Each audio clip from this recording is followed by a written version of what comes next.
Hi cadets. Today, using this video, we're going to learn how to use a new kind of Google tool. We're going to use this tool to work on a collaborative custom map to present information about our colonies. But first, we need to show you how to use the tool.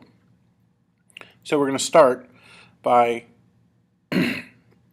going to our address bar, and we're going to go to google.com/mymaps. So if you already have google.com in the address bar, /mymaps.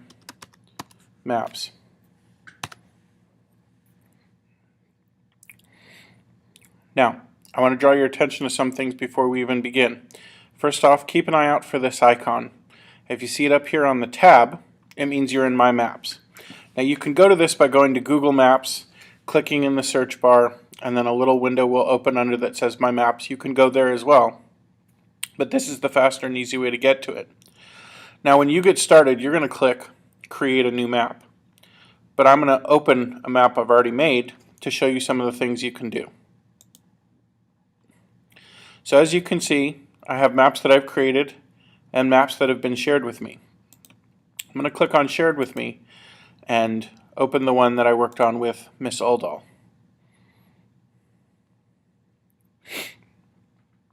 So as you can see, if you look in the center part, there are lots of icons and polygons we've added to the Boston region. You see I've got all different sorts of colors. For my icons, all different sorts of symbols, and then I've got these polygons that represent certain things. When we look over here to the left, we see where we have all our controls. We have the title of our map. We have where we can share. If we click on share, this should look fairly similar to most of your Google Docs.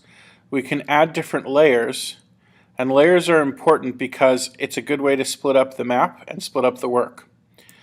You can either split it up by subject, for example here commerce, which is like trade and events, or you can assign different parts to different people, and this way we can turn off parts of the map so that we don't have to look at everything all at once, but it also helps us keep clear who's working on what. Down here in the lower right corner we have the zoom controls. The plus is zoom in, and it means we're getting closer. The minus is zoom out, and it means we're getting farther away. Now, in addition to adding the icons, lines, and polygons, we can add information to those things.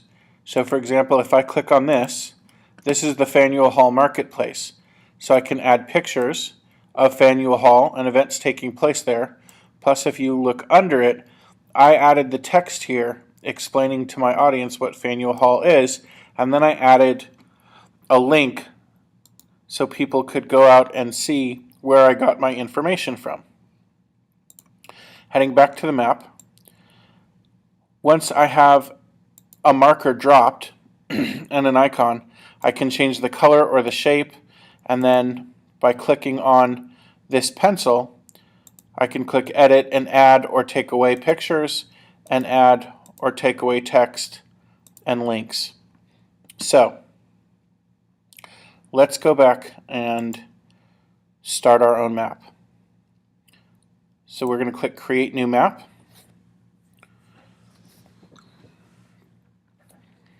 And the first thing we always do with a new project is to give it a title. So I'm going to call this My PSA Map. And in the description you can put what it is. So for you, you might want to type rather. This is me learning how to use the Maps tool. Now, I could drag over and then keep zooming into about where we are and try and find it, but that's a little slow. And you see double clicking helps zoom me in, or I could search. Now, I know that there is more than one public safety academy, but if I put in Fairfield Public Safety Academy and then I click into the search results, it will take me right here, and it has dropped a green marker for me. Now I'm going to zoom in a little bit. Because I found this through a search, I can click on it and add to map, and the marker changes red. Now I can click on it, and by clicking the pencil, I can edit. This is where I go to school. Now, if I click on the camera, I have the image insert, which also includes video and YouTube insert. Now, while you're at school, YouTube is not open to you, but if you work on this from home, you can add videos to your markers. So I'm going to type Public Safety Academy and see what I get. Looks like a nice picture of cadets. Now, by hovering over, I see this is from the San Bernardino Academy, but I'm going to go ahead and add it. If I want to add another picture, I click on the plus. You can see it has saved my search. So I'm going to go ahead and add our logo and select, and now I can click through at the bottom. Click Save, and there we are. That's adding a marker. Now, once I have a marker selected, I can come over here to the left and click on the paint bucket, and I could change the color of the marker to what I liked. Maybe I want a sort of a gold star. I could do that. Or I can click here to browse the icon library. Here we have all these categories of icons that are more than just the sort of dropper shape. We have business icons, icons that indicate crisis. You might use some of these for events or conflict. Facilities and services. These all have different things that they represent. Points of interest. These could be arts, power plants. I see something that looks like a police badge, and I think that's a good icon for PSA, so I'm going to go ahead and click that and click OK. And now you can see I have a nice nifty icon that stands out a little bit better, make it easier to see school. So let's say my next thing is I want to do a region, a polygon that shows the campus. Well, these little buildings around here, these are the houses, I think, and this is campus, I think. But it would be better if I could see an actual picture of campus. So I'm going to come over here to the control panel on the left, click on base map, and instead of the regular map, which is the road map, I'm going to switch over to satellite. When I've switched into satellite, I now have a much clearer picture of what's the campus and what's the neighborhood. So how am I going to select a polygon? Well, the three main tools you're going to use up here are the hand tool, which is selecting items and moving the map, marker tool, which drops icons, and the draw line tool, which will also create polygons. So I'm going to add a line or shape. You're probably not going to be using the driving, biking, or walking routes. So I'm going to start at the front of campus, click, and then move my cursor over. Every time I click, it enables me to make a turn. And you can see that line is forming. Sometimes you run into your tools. Come down to the bottom, and I've got most of my square. Now to close the circle, I go back to my original dot, click closed. I'm going to type PSA as the name. You should never leave a line, polygon, or an icon untitled. This is the entire campus. Now I can add a picture again here too, so I'm going to go ahead and do that. And I'm going to add Fairfield Sassoon to my search. Some of these might be us, some of these might not be us, but I think, oh look, the Fairfield police badge. I think that'll be a nice addition. So I'm going to add that and click Save. Now there's a few pieces of information here. Down here with the filled in box, it says 11.5 acres. That's the surface area of my polygon, and the empty box is the perimeter. So our school is just over half a mile in perimeter. Now if I don't want to use this picture, I can click the bucket and pick a color I do like a little bit better. I'm going to pick a nice dark blue to go with our uniform color. The Polygon Transparency, I can make the polygon more or less transparent. If you take away all the transparency, you won't be able to see anything through it, so you probably don't want it completely opaque, which is the opposite of transparent. And then you can turn the border width thicker if you feel the need to. You don't have to adjust all the settings. So if I click out of that and zoom back, I can now see PSA stands out really well and the badge is still there. If I change the base map back to the regular road map and zoom out, it's much easier to pick out PSA once I've backed up a bit. Talk about another case in which we'll use the Polygon tool. So let's say you're asked to identify mountains. Well, again, this base map isn't so good for natural features of the land. There's some blank spots here in the roads, and it does show some water, but I'm left to kind of just guess where things are. So I'm going to change the base map. I could go satellite, but actually a map that is exactly made for spotting the natural features of the land is the terrain map. If I switch into terrain map,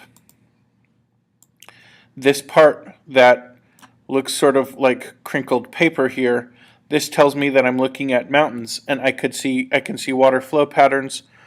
I have a better idea of bodies of water because they're featured more prominently. And if I was told in my colony project that I have to show important features of land, well, again, I might use the line drawing and polygon tool, only I might need to draw a more unusual, less geometric shape to make sure I have covered adequately the mountains that I'm supposed to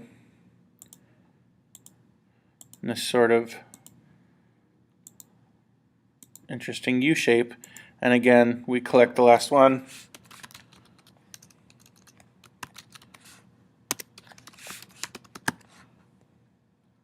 The mountains, exclamation point. Maybe I'll just add an image here.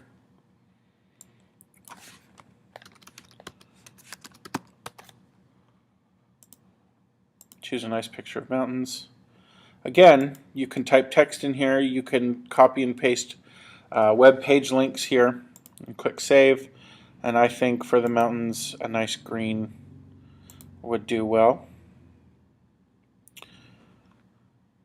So now we've looked at 3 different uses of the base map, and really you're probably only going to use these 3: terrain, satellite, and map, and the road map. So we're going to go ahead back and switch to the road map here. Now you can see the area of those mountains is much bigger than the area of PSA, which we can't even see our PSA polygon from this far out, and it kind of gives you a good idea of how much larger something is. So we click on our polygon here. It said it was 11 acres with a perimeter of about half a mile. Look here. Now, because this area is so big, the area here is measured in square miles, because square miles are a larger unit than acres. And the perimeter here is 13.4 miles. So you may notice the unit change if you're selecting a larger area. So you may have to trace paths of things on your, or borders of things on your map, depending on what Miss Hull assigns you. And I'm going to show you one last use of the line tool. So if you wanted to trace a path from, let's say, PSA to Fairfield High, and that's not going to be a connected polygon, you might draw this path and then say you were going to go all the way back to the middle of Fairfield High's campus. When you want to terminate your line, you just click the last dot a second time. The path to FHS. This is the route to FHS. Now, these are not directions, so we're not going to use the other. We're going to remember to save. Just like with the Polygon tool and the markers, we could change the line, or change the color of the line, and change the width of the line to make it easier to see. When we zoom out now, because we have a thicker line, it's a little bit easier to see. So those are the three main tools you're going to use. Remember, if you want to come back and change something that you've already made, you click on it and then click the pencil to edit. You can add text and pictures to everything that you put on a map. And my advice is that when you're going to be adding information and text, I would type them up in a Google Doc first, because it's much easier to do the editing, the spell checking, putting things in paragraph form than it is in the very simple text editor that goes along in Maps. If you need to review any parts of this video because you can't remember how to make it, feel free to go back and rewind.